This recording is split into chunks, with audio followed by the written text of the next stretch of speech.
This is Radio Nepal. I'm Kaushal Khimire with the news, the headlines first. Government formation completes 100 days. Government effortful for good governance, maintaining public service delivery and economic reforms. Candidacies filed for by-election to member of House of Representatives scheduled for 23rd of April. And Malaysia ends mandatory death penalty for serious crimes. Now the news in detail. Prime Minister Pushpakamal Dahal Prachanda-led government has unveiled the achievements made during a period of 100 days.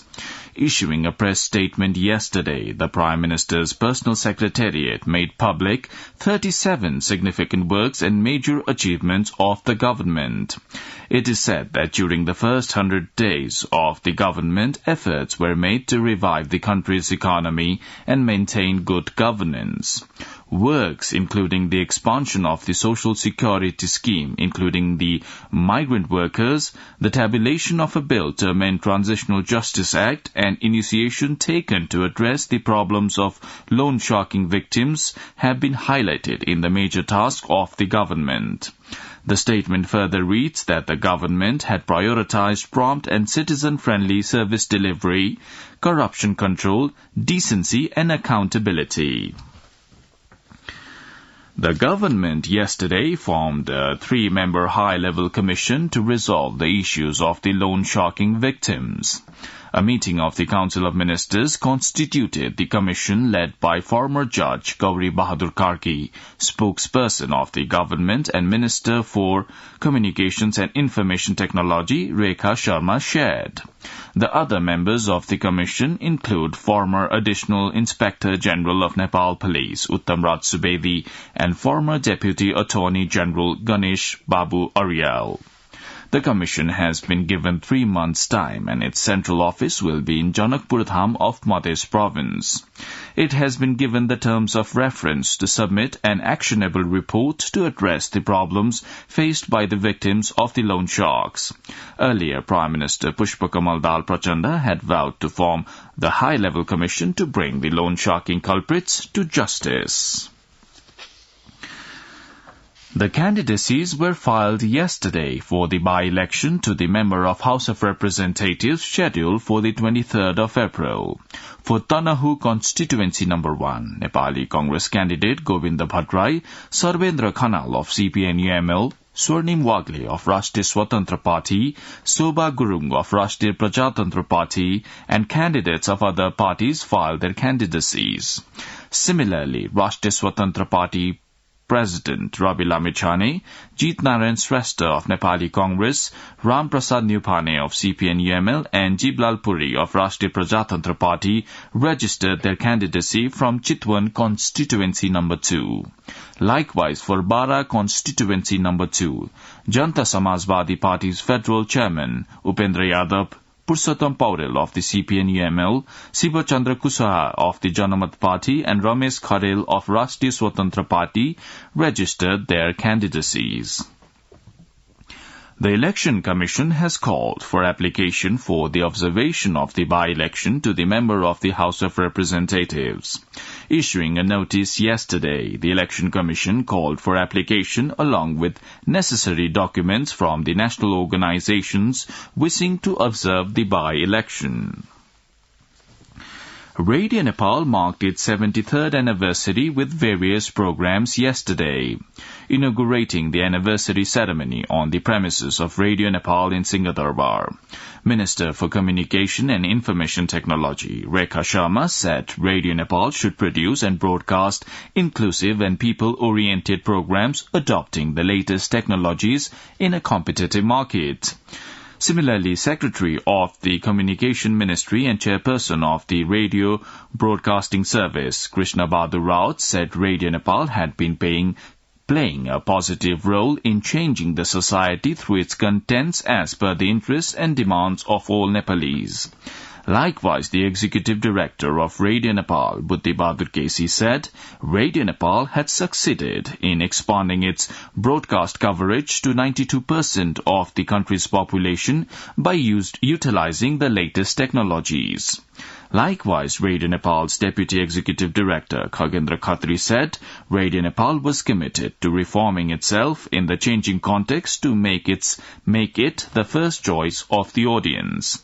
On the occasion of its 73rd anniversary, Radio Nepal honored senior lyricist, singer and music composer Madhav Shrestha Mohit and senior broadcaster Dhana Lama with this year's Rashtra Shrestha Samman Award. The award carries a purse of 51,000 rupees each. On the occasion, different position holders of the nationwide modern song competition organized by Radio Nepal were also honored with cash prizes and certificates. Deputy Prime Minister and Home Minister Naran Kaji Shrestha has said that Nepal Police would be established as an organization to be proud of by the Nepali people.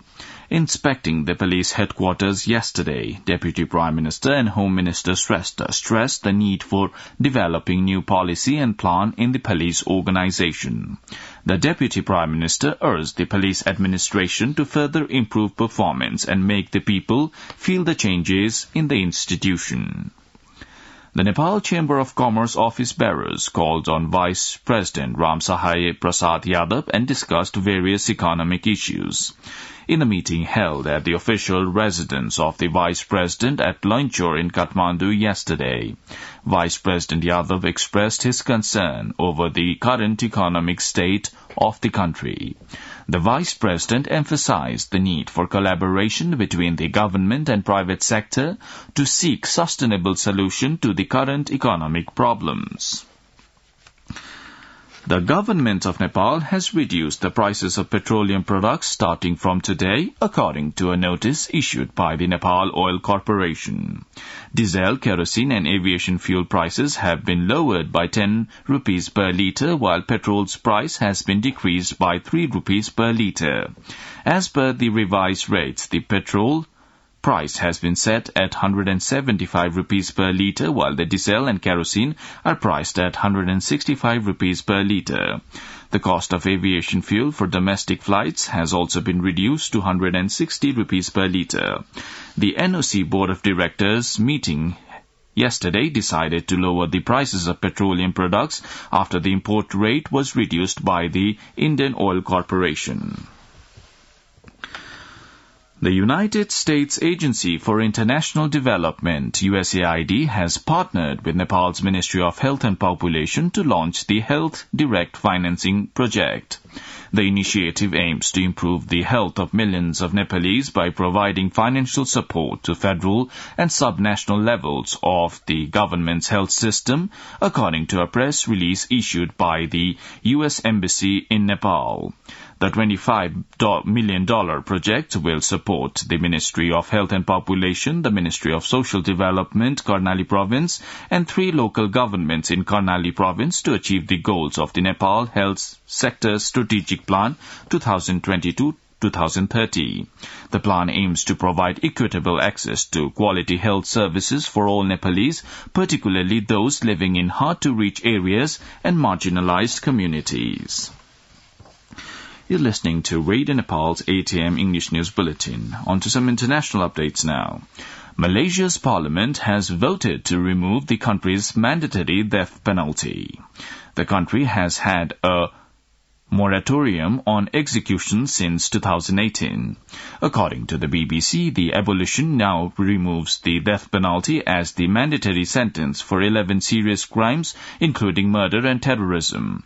Judges have retained discretion to impose capital punishment in exceptional cases, but for the most serious crimes, the courts will now favor life imprisonment sentences of up to 40 years or corporal punishment. The reform still needs to clear the country's upper house, but it is widely expected to pass. Now sports. The National and International Players Association, NNIPA, organized the 16th NNIPA Sports Award yesterday, honoring the country's outstanding sports personalities. Angela Tumbapu, captain of the national women's football team, and badminton player Prince Dahal were named Best Sportspersons of the Year under the female and male categories, respectively. The The national women's football team captain Tumbapu and Dahal were presented with a trophy and a cash prize of rupees 100,000 each. Now, the general weather forecast for the country for today, according to the Meteorological Forecasting Division, the weather will be partly cloudy in the hilly areas of the country and mainly fair in the rest of the country. Light rain or thunder and lightning is likely to occur at 1 or 2 places of the hilly regions of the country. With this, we have almost come to the end of this news bulletin, but before wrapping up, let's have a reminder of the headlines once again.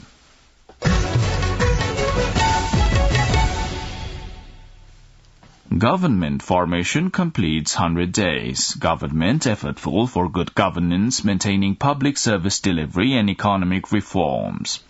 Candidacies filed for by-election to the member of House of Representatives scheduled for 23rd of April. And Malaysia ends mandatory death penalty for serious crimes. Well, that's all the news we have for this bulletin. Our next bulletin in English will be at 2 in the afternoon. You can also listen to us online at our website, www.onlineradionepal.gov.nb. Keep listening to Radio Nepal and have a good day.